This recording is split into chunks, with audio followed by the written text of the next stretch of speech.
In the past, we've traveled from country to country and explored some of the eeriest and weirdest mysteries hidden in their sordid histories. But now we're going to go into the distant past, all the way back to ancient Greece, to take a look at some of the most peculiar secrets and enigmas that they had to offer.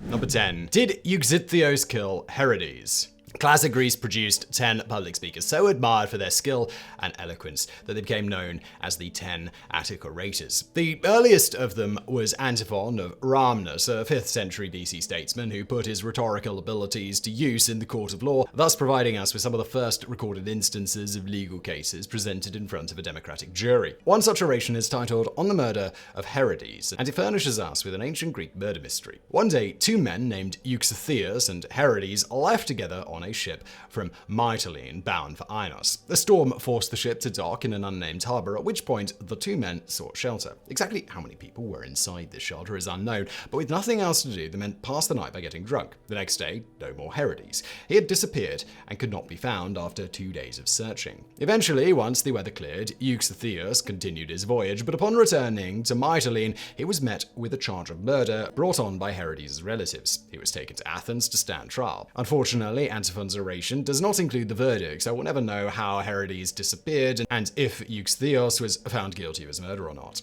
Number 9. What happened to Athena Parthenos? For hundreds of years, the statue of Athena Parthenos was one of the most prized monuments in Athens, if not all of Greece, positioned in a place of honor inside the inner chamber of the Parthenon. It was a chryselephantine sculpture, meaning that it was made out of wood layered with gold and ivory and stood almost 40 feet in height. The construction of this marvelous statue was attributed to Phidias, who spent almost a decade working on it before dedicating it sometime around 438 BC. Unfortunately, we don't know what happened to this masterpiece of classic Greek art. We know that around 150 years after its construction, an Athenian tyrant named Lachares had to strip some of the gold sheets off to pay his scholars. We know that around 165 BC, the statue was damaged in a fire, but was later repaired. After that, details get a bit murky, and we have only hypotheses as to what happened to it. Since the city was sacked several times by Germanic and Slavic tribes, it is possible that the statue was destroyed on one such occasion. However, since the worship of Athena had also fallen out of favor by that point, it is possible that the people of Athens themselves plundered the sculpture for its valuable materials. There is one later account that mentions its existence during the 10th century AD, claiming that it was moved to Constantinople. If this is true, then the statue of Athena Parthenos could have survived until the 15th century, when the Ottoman Empire conquered Constantinople. Number 8. Why was the Atlantis trilogy never finished? Most people have probably heard of Atlantis, the mythical island that sunk into the ocean, but they might not know that the origin of this story was Plato, the Athenian philosopher. According to Plato, thousands of years before his time, Atlantis was this giant island which was rich and powerful and possessed a mighty navy, unlike anything the world had ever seen. With this navy, Atlantis conquered all of its neighbors and then northern Africa and made it into the Mediterranean as far as Italy. But the Atlantean Armada proved to be no match for Athens, who took them on alone, beat them soundly, and then liberated all of the territories enslaved by their foes. Following this defeat, Atlantis lost the favor of the gods and suffered a massive earthquake followed by floods that submerged the entire island into the ocean. Obviously, nobody is suggesting that any of that actually happened. The mystery here lies not with what Plato wrote, but what he didn't write. He announced that he would do a whole trilogy on Atlantis, but he never did, even though he had plenty of time. Plato wrote the first book on the subject, Timaeus, circa 360 BC, and he then had 12 to 13 years to finish his trilogy. He followed it up with a second book, Critias, which has no ending and breaks off mid-sentence. This begs the question, why would... Number 7. Was there a real labyrinth? Speaking of famous Greek myths, let's move on to the legend of the Labyrinth and the deadly Minotaur that lurked within. Here's a quick refresher course if you forgot the story. King Minos of Crete had Daedalus construct a complex maze-like structure called the Labyrinth, which contained the half-bull, half-man monster known as the Minotaur. Every 9 years, Minos made the king Aegeus of Athens give him 7 boys and 7 girls who would be sent inside the labyrinth to be eaten by the Minotaur. And this continued for decades until the hero of the story, Theseus, entered the labyrinth and slayed the Minotaur. Now, we're going to go out on a limb here and say that the Minotaur wasn't real, but the same cannot be said about the labyrinth, at least not definitively. Although no tangible signs of its existence have ever been uncovered, it seems that every few centuries there is renewed interest in the labyrinth from people who believe that the legend might have been inspired by a real structure, most likely located near Knossos. In ancient times, both Roman and Ptolemaic Egypt writers treated the labyrinth as being real. Then, almost 1,500 years later, Byzantine historian Nicephorus Herodes Gregoris wrote that the Labyrinth was a vast man-made cave system carved out of limestone but located near the ancient city of Gortyn, not Knossos. During the late 19th century, British archaeologist Sir Arthur Evans conducted major excavations on the islands of Crete and discovered the long-lost Minoan civilization. Although initially a skeptic, he came to believe that the Labyrinth was real, placing it again near Knossos. And just a decade ago, a new archaeological team uncovered underground tunnels in an old stone quarry near Gortyn, this time once again opening up the debate over the existence of the Labyrinth. Number 6. What is the Socratic problem? You've probably all heard of Socrates. Today the guy is considered the father of Western philosophy, but it's a lucky thing that people even remember his name, let alone his accomplishments. That's because Socrates never bothered to write anything down. Undoubtedly, he would have completely faded into obscurity, even mere decades after his death, if not for his students who carried on and expounded on his ideas, giving credit to the man who started it all.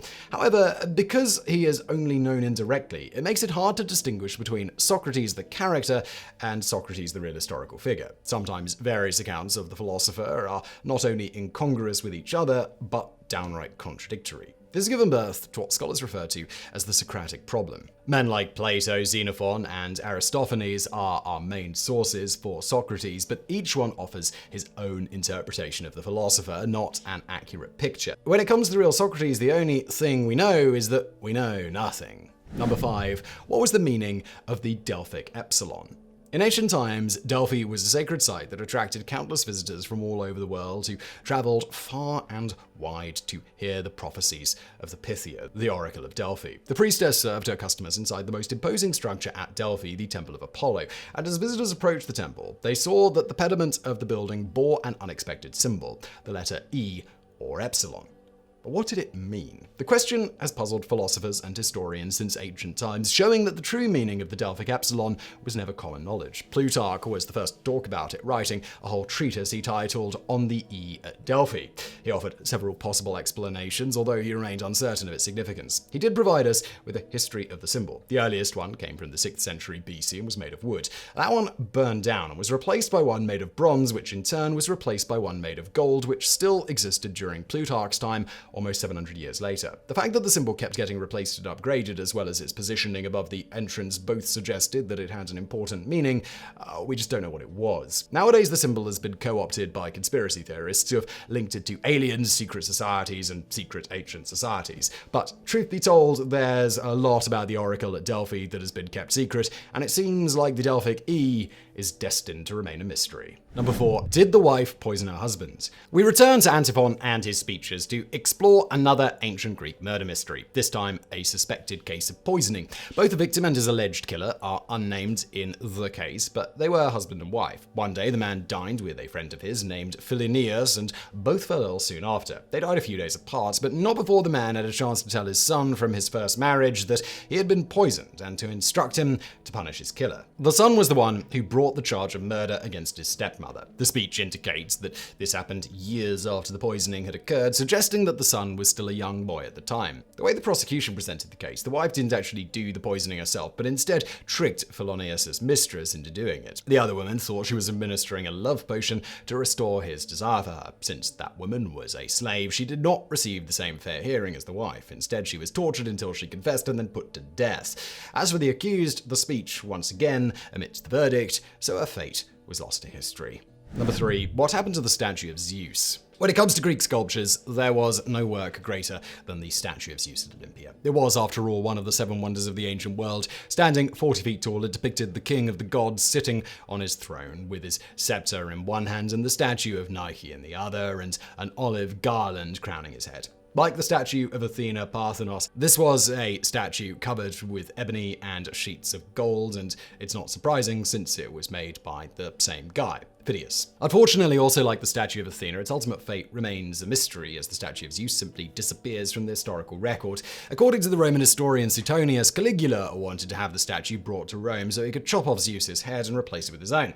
The emperor was murdered before he had a chance to do this, but whether or not the statue was moved is unknown. Assuming the statue survived Caligula's plan, then it could have been destroyed during the reign of Theodosius I or II. They were both Christian emperors who rallied against the old traditions and had many pagan temples closed down, down and even demolished. Many believe that one of them had the statue of Zeus transported to Constantinople to be burned down. If somehow it still survived, then it likely met its end during the 6th century when the temple at Olympia was destroyed by earthquakes. Number 2, was Homer real? The name Homer will be familiar to a lot of people, and we're not talking about the one who works in Sector 7G of the Springfield nuclear power plant. No, we're talking about the original Homer, who is regarded as the founder of ancient Greek literature, thanks mainly to his 2 epics, the Iliad and the Odyssey. However, there is ongoing debate about whether or not Homer even existed. This is known as the Homeric question, and it stems from the fact that he lived a lot earlier than people might think, and that almost nothing is known about his actual life. If there was a real Homer, he would have been around during the 8th century BC, which is hundreds of years before Greece became the cultural center of the world and had great poets and playwrights such as Sophocles, Euripides, and Aeschylus. Even in their own time, Homer was an ancient figure from a bygone age. The Homeric question is actually twofold. The first part is whether Homer was real or not, but the second is if he actually wrote the epics that he's known for. He would have lived at a time when Greek writing was still in its infancy and stories were mostly passed down orally, so he could have simply been a bard who retold tales that had been around for ages. There are many scholars who consider that the Iliad and Odyssey are hundreds, maybe even thousands of years older than we believe them to be. And then, of course, there are those who don't consider Homer to be an actual person. They see him as either an amalgamation of real writers or a symbolic spirit that the Greeks gave to their most beloved works of literature, whose true author was unknown. Number 1. What happened during the Eleusinian Mysteries? The Greeks were awfully fond of their secret rituals, and perhaps none were more famous than the Eleusinian Mysteries, the rites observed for almost 2,000 years to honor Demeter, goddess of agriculture. According to the myth, Hades fell in love with Persephone, Demeter's daughter, so he kidnapped her and took her into the underworld. Due to her grief, the goddess stopped looking after the crops, causing widespread droughts and famines throughout the world. Eventually, Zeus forced Hades to return Persephone to Demeter, but the deal was that she had to come back to the underworld annually and spend part of the year with Hades. During that time, the grounds became cold and hard and nothing would grow, and that's how the seasons came to be. During Demeter's search for her daughter, she arrived at the city of Eleusis. Disguised as an old woman, she served as nurse for the queen's boy. Eventually, she revealed her true self, and the people of Eleusis built Demeter a temple and started holding the mysteries there to celebrate the reunion of mother and daughter, which made the crops grow again. That's the mythological side of the ritual, which is a lot better known than the real side, since the people who participated took their vows of secrecy very seriously. 2 mysteries took place every year, the lesser mysteries in the spring and the greater mysteries in September. The tradition started with the initiates walking from Athens to Eleusis. Everyone could observe the procession, but as far as what went on inside the temple, that was strictly hush-hush. There would be fasting, purification rites, sacrifices, and offerings. That's the standard stuff, but some scholars think the ritual could have even involved human sacrifice, as a maiden would be killed to symbolize the plight of Persephone. The true extent of the Eleusinian Mysteries will forever remain hidden.